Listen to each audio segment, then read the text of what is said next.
உலகளாவிய மிகப்பெரியதான பிரச்சனைகளும் போராட்டங்களும் கிளைமேட் கண்டிஷன்ஸும் போய்கொண்டே இருக்கிறது. இப்போ வெனிசுலா ஏற்பட்ட பூமி அதிர்ச்சி கிட்டத்தட்ட 40,000 பேர் இன்னும் காணோம். ஒரு 3,500லேருந்து 4,000 டெட் பாடிஸ் தான் கிடச்சிருக்கு. இந்த பக்கம் எல்னினோவுடைய பிரச்சனை, அதிக உஷ்ணம், இது வரைக்கும் வரலாறு காணாத அளவுக்கு கிழக்கத்திய நாடுகள் இந்தியா உட்பட பல நாடுகள் உஷ்ணத்தை பார்த்துட்ருக்கு.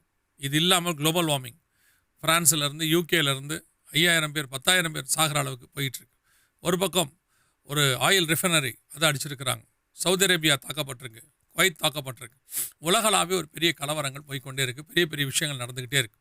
இதுக்கு நடுவில் ஒரு சில மிக முக்கியமான விஷயங்கள், வேதாகமத்துக்கு தொடர்புடைய காரியங்களை நாம் பார்க்க போகிறோம். வாங்க நேற்று வரைக்குள்ள போகலாம். முதலாவது நம்ம என்ன பார்க்க போகிறோம்னா, இஸ்ரேல் எதிர்ப்பு கொள்கை உருவாகிட்டு இருக்கு. எப்படி சொல்கிறீங்க அப்படின்னு கேட்டால், 1948லேருந்து இஸ்ரேலுடையதான எதிர்ப்பு கொள்கை இருக்குது. அது அந்த நாடுன்னு ஒன்று உருவானதுலேருந்தே அது இருக்குது. அது சைன் பண்ணக்கூடாதுன்னு சொல்லி பால்ஃபர் டிக்ளரேஷன் காலத்துலேருந்தே பிரச்சனைகள் இருக்குது. ஆனால் இப்போது எந்த காலத்திலும் இல்லாத அளவுக்கு அவங்களுக்கு உதவியாக இருக்க வேண்டிய மேற்கத்திய நாடுகள், எப்பவுமே அவங்க வந்து ஆதரவாக இருப்பாங்க. மேற்கத்திய நாடுகள்லாம் சொல்கிறது ஐரோப்பாவும் அமெரிக்காவும், அவங்களுக்குள்ளேயே இப்போ புகைச்சல் ஆரம்பிச்சிருச்சு. இப்போது இதை ஏன் இந்த செய்தியை பார்க்குறோம் அப்படின்னா, மலேசியானுடையதான பிரதமர் அன்வர் இப்ராஹிம் இவர் என்ன பண்ணியிருக்காரு அப்படின்னா, இஸ்ரேல்காரங்க அத்தனை பேரும் உடனடியாக நாட்டை விட்டு வெளியேறணும் அப்படின்னு சொல்லியிருக்காரு. டூயல் சிட்டிசன்ஷிப் வச்சுருக்கவங்க எல்லாருமே, அதாவது குடியுரிமை பெற்றவங்க கூட வெளியேறணும். ஏற்கனவே ரஷ்யா 40 இஸ்ரேல்காரங்களை திருப்பி அனுப்புனது நமக்கு தெரியும்னு நினைக்கிறேன். இப்போது ஆன்டிசெமிட்டிக் அப்படின்னு சொல்லுவாங்க, இஸ்ரேல் எதிர்ப்பு கொள்கை, இது அதிகமாக போய்கிட்டே இருக்குது. ஒரு பீரியடில் இந்த இஸ்ரேல் எதிர்ப்பு கொள்கை இருக்கிறத உலக நாடுகள், எந்த நாடாவது இஸ்ரேலுக்கு எதிராக இருந்துச்சுன்னா உடனே அதை வந்து ஒரு ஆயுதமாக இஸ்ரேல் பயன்படுத்தும். ஆன்டிசெமிட்டிக்னு சொல்லுவாங்க, ஹிட்லருக்கு ஈக்குவலாக இருக்கிறாங்க அப்படின்லாம் சொல்லுவாங்க. ஆனால் இன்றைக்கி அது எடுபடலை. உலக நாடுகள் அத்தனையும் இஸ்ரேலுக்கு எதிராக மாறிக்கொண்டே இருக்கிறது. ஸோ இந்த இஸ்ரேல் எதிர்ப்பு கொள்கை எங்கே போய் முடியும், எதை காட்டுது அப்படின்னு கேட்டிங்கன்னா, வேதத்தை பொறுத்த வரைக்கும் மகா உபத்திரவ காலம் ஒன்று இஸ்ரேலுக்கு வரணும். அதாவது திருச்சபை எடுத்துக்கொள்ளப்பட்ட பிறகு அடுத்த 7 வருஷம் உபத்திரவ காலம் என்று வேதம் சொல்லும். அதில் முதல் 3.5 வருஷம் உபத்திரவ காலம், அடுத்த 3.5 வருஷம் மகா உபத்திரவ காலம். முதல் 3 வருஷம் தான் அவங்க தேவாலயம் கட்டுவாங்க. அதனுடைய அடிப்படையில் இப்போ நான் பார்க்குறோம், தேவாலயம் கட்டுறதுக்கு அவங்க ரெடி ஆகிட்டாங்க. அடுத்த 3 வருஷம் மகா உபத்திரவ காலம், ஆன்டி கிரைஸ்ட் கவர்மெண்ட். இது இப்போ நீங்கள் பார்த்தீங்கன்னா ஆன்டி கிரைஸ்ட் கவர்மெண்ட் வந்து யூரோப்லேருந்து வரும் நம்ம பார்க்குறோம். யூரோப்பில் பல நாடுகள் இஸ்ரேலுக்கு எதிரியாக மாறிக்கொண்டே இருக்கிறது. இஸ்ரேலுடைய பிரதமர் பென்யமின் நெத்தன்யாகுவுக்கு பல நாடுகள் பிடிவாரண்ட் இருக்குது. எதுக்காகன்னு கேட்டிங்கன்னா, இந்த பாலஸ்தீனத்தை அவங்க நடத்தின விதத்தில் அவங்களுக்கு ஜெனோசைட்னு சொல்லுவாங்க, அப்படி நடத்திட்டாரு அப்படின்னு சொல்லி உலக கோர்ட் அவர் வந்து கொடுத்துருக்கு குற்றவாளியாக. ஸோ அதே மாதிரி புதினுக்கும் இருக்குது. அவர் எங்கே போனாலும் ஒரு சில நாடுகளுக்கு போனால் அரெஸ்ட் பண்ணுவாங்க. யார் யாரெல்லாம் இந்த உலக கோர்ட்டுடையதான அந்த ஃபார்முலாக்குள்ளே அல்லது அதனுடைய கட்டளைக்குள்ளே இருக்கிறாங்களோ அந்த நாடுகளுக்கெல்லாம் போனால் உடனே அரெஸ்ட் பண்ணிடுவாங்க. ஸோ இந்த இஸ்ரேல் எதிர்ப்பு கொள்கை எதை காட்டுது, உலகளாவிய, இப்போ மலேசியா வச்சு நம்ம சொல்கிறோம், எதை காட்டுது அப்படின்னா, உலகளாவிய அவர்களுக்கு மகா உபத்திரவ காலத்துக்கான ஆரம்பம் நெருங்கிட்டு இருக்கு அப்படிங்கிறத பார்க்குறோம். அடுத்து மிக முக்கியமான ஒரு விஷயத்தை பார்க்க போகிறோம். இது என்ன அப்படின்னு கேட்டிங்கன்னா, ஏஐ பற்றின உள்ள பிரச்சனைகள் எல்லாத்தையும் நம்ம பார்த்தோம். நிறைய தடவை சொல்லியிருக்கோம், பைபிளுக்கு அகேன்ஸ்டாக ஏஐ எப்படி செயல்பட போகுது. ஏன்னா அந்த சிலை பார்க்குமாம், பேசுமாம், சுயமாம், சிந்திக்குமாம். நம்ம இது யாராவது சொன்னால் ஒரு 10 வருஷத்துக்கு முன்னாடி இந்த செய்தியை சொல்லும் போது யாரும் பெருசாக எடுத்துக்கல. ஏன்னா ரோபோட் வரும்போது சிலை பார்க்குது, பேசுது, அதை ஒத்துக்கிட்டாங்க. ஆனால் அதற்கு ஆவியை கொடுக்கும்படி சத்துவம் கொடுக்கப்பட்டதுன்னு வெளிப்படுத்தல் 13:15 இருக்கும். அதுவே யோசித்து கொலை செய்யும் அந்த அளவுக்கு. இப்போ ஏஐயில் தானே யோசித்து நடத்த, இராணுவத்தை நடத்துகிற அளவுக்கு வந்துருச்சு. இதெல்லாம் நம்ம ஏற்கனவே பார்த்த நியூஸ் தான். இப்போ நம்ம என்ன பார்க்க போகிறோம் அப்படின்னு கேட்டிங்கன்னா, ஒரு இடத்த நம்ம எதுக்கு எரிப்போம், பொதுவாக உங்களுக்கு தெரியும், ரொம்ப குப்பையாயிடுச்சுன்னா அந்த இடத்த எரிச்சிருவாங்க. உங்களுக்கு தெரியும், இப்போ காட்டு தீ பரவ போகுதுன்னா முதல்ல என்ன பண்ணுவாங்கன்னா, அந்த இடத்துல இருக்க காஞ்சதெல்லாம் எரிச்சிருவாங்க. அதே மாதிரி பூமியை கத்தர் எரிக்கணும் இல்லையா, எரிக்கிறதுக்கு முதல்ல பூமி குப்பையாகணும். அதில் இது வரைக்கும் உலகத்தை குப்பையாக்கினது மனுஷன் ஆக்கின விதங்கள் நமக்கு தெரியும். நம்ம யூஸ் பண்ணுறதை வச்சு குப்பையாக்கணும் இத்தனை ஆண்டு காலம். ஆனால் இப்போது அதிகப்படியான கார்பன் கழிவுகளை ஏஐ உண்டு பண்ணிக்கிட்டு இருக்குது. 3 மிக முக்கியமான நிறுவனங்கள்னு வச்சுக்கோங்களேன், மைக்ரோசாஃப்ட், கூகுள், அமேசான். இந்த 3 நிறுவனங்கள் மட்டுமே 119 மில்லியன் டன் கழிவுகளை, கார்பன் கழிவுகளை உண்டாக்கி இருக்கிறாங்க இந்த காலகட்டத்தில். இது நீங்கள் நல்லா கவனித்து பார்த்தீங்கன்னா, பிரான்ஸோடைய மொத்த தேசத்தினுடையதான கழிவுகளில் 50% அவங்களதில். இப்போ சில நாடுகள் இருக்குது, அந்த நாடுகளுடையதான மொத்த கழிவுகளும் அந்த 3 நிறுவனம் இப்போ கொண்டாந்துருக்குது, ஏஐ கழிவுகள். இந்த ஏஐ பற்றி ஏற்கனவே நம்ம ஒரு சில விஷயங்கள் சொல்லியிருந்தோம், ஞாபகம் இருக்கும்னு நினைக்கிறேன். இந்த ஏஐக்கு வந்து கூலண்ட், தண்ணி தேவைப்படும். அதாவது அந்த காரியங்களை ரன் பண்ணுறதுக்கு எல்லாமே பின்னாடி பார்த்தீங்கன்னா ஒரு பெரிய வாட்டர் பிளான்ட் வச்சுருப்பாங்க. எல்லா நிறுவனங்களும் வச்சுருப்பாங்க. ஓப்பன் ஏஐயாக இருக்கட்டும் அல்லது வந்துட்டு சாட்ஜிபிடியாக இருக்கட்டும், இவங்க எல்லாருமே பார்த்தீங்கன்னா தங்களுக்கு பின்னாடி ஒரு பெரிய தண்ணி, பல மெட்ரிக் டன் தண்ணி தேவைப்படும். அவங்கள கூலாகவே வச்சுக்கணும். நீங்கள் ஒவ்வொரு கேள்வி கேட்கும் போதும் அது அந்த அளவுக்கு அது ரன் ஆகும். உலகத்தில் இருக்கிற எல்லாத்தையும், இதை பற்றி நம்ம பார்த்துருக்குறோம், உலகத்தில் இருக்க எல்லா வெப்சைட்டையும் ஆராய்ச்சி செகண்ட்ஸில் கொண்டு வந்து உங்களுக்கு கொடுக்குது இல்லையா, அதுக்கு அவ்வளோ தூரம் அது சூடாகும். அவ்வளோ தண்ணி அதுக்கு தேவைப்படும். அதுக்காக எத்தனையோ நிலத்தடி நீரை உறிஞ்சி எடுத்து ஸோ உலகத்தை தண்ணீர் பஞ்சத்துக்கு இது ஒரு மெயின் ரீசன். இப்போ எல்லாருமே ஏஐ கூட வந்துட்டாங்க. ஒரு நிறுவனம் இருந்துச்சு, ஓப்பன் ஏஐ இருந்துச்சு, சாட் ஜிபிடி வந்துச்சு. இப்போ பார்த்தீங்கன்னு சொன்னால் கூகுள்லேருந்து ஜெமினிலேருந்து எல்லாருமே ஏஐ இது தடுக்க முடியாதுன்ட்டாங்க. இப்போ ஒரு டைரக்டர் சொல்லியிருக்கார், சினிமா டைரக்டரு ஹாலிவுட்டில், ஏஐ இல்லாமல் படம் எடுக்க என்னால் முடியாது, ஏஐயில் படம் எடுக்காதீங்கன்னு சொன்னால் அது அபத்தமானது, இனி அத்தனை பேரும் ஏஐயில் தான் படம் எடுப்பான் அப்படின்னு. அது உண்மையும் கூட.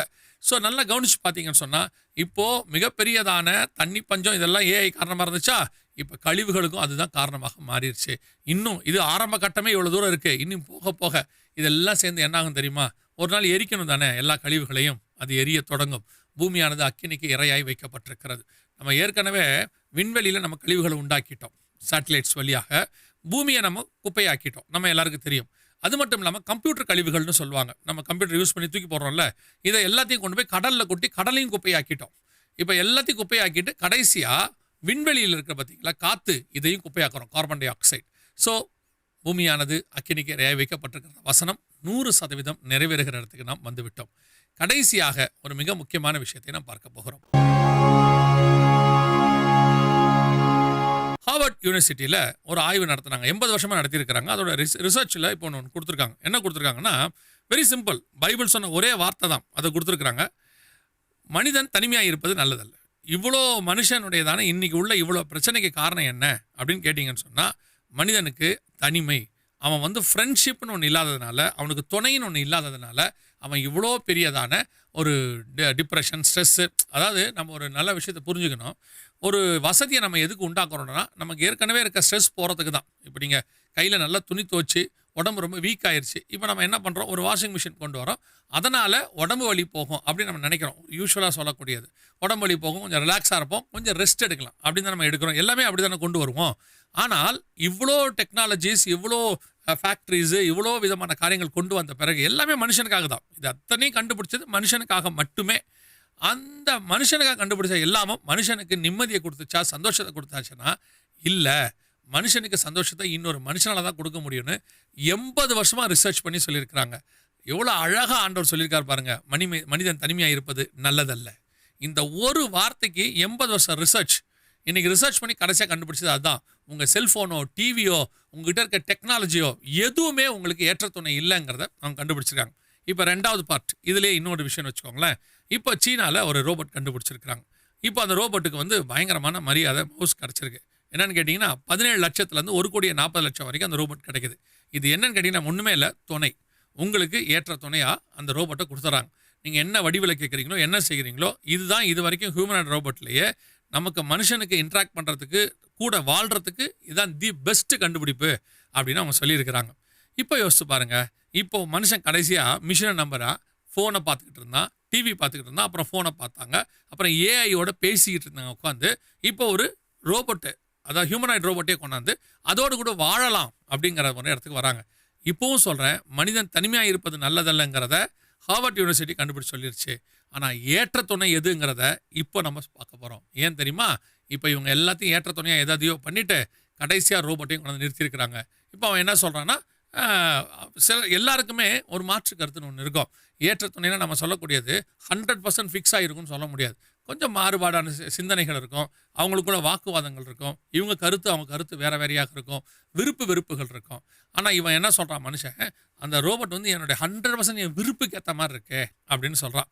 நான் விரும்புகிற மாதிரியே அது சொல்லுது, என் இஷ்டப்படி. அது ஒரு விதமான டிக்டேட்டர்ஷிப்னு வச்சுக்கோங்களேன். நான் விருப்பப்படி தான் அது இருக்கணும் அப்படிங்கிறது டிக்டேட்டர்ஷிப். ஸோ இதை மனுஷன் எதிர்பார்க்க ஆரம்பிச்சிட்டான். இப்போவும் சொல்கிறேன், முடிவில் கடைசியாக ஒரு இடத்துக்கு முடிவுக்கு சொல்லுவாங்க. ஏன்னா இது ஏற்ற துணையாக இருக்க வாய்ப்பே இல்லை. மனுஷனுக்கு மனுஷிக்கு மனுஷன், இதான் ஏற்ற துணை, இதான் கர்த்தர் உண்டாக்கினது. இப்போ திருப்பியும் இவர்கள் இன்னொரு இடத்துக்கு தாண்டி போகிறாங்க. அதுவும் கடைசியாக இவன் கண்டுபிடிக்க போகிறது ஏற்ற துணை இல்லை என்று சொல்லி. கடைசியாக சொல்லி முடிக்கிறேன், வேதத்தினுடைய வார்த்தைகளில் ஒன்று கூட பொய்யாய் போகாது, தவறி போகாது. அதை தாண்டி மனுஷனால் போகவும் முடியாது. வேதம் நித்திய ஜீவனை கொடுக்கக்கூடியது, நித்திய ஜீவ வசனம். அது நல்லா வாசித்து பாருங்கள், தியானிங்க. வருகை மிக சமீபம். இயேசு கிறிஸ்து வெகு சீக்கிரத்தில் வருகிறார். வருகை தாமதிக்குமானால் மீண்டும் உங்களை சந்திக்கிறோம். God bless you.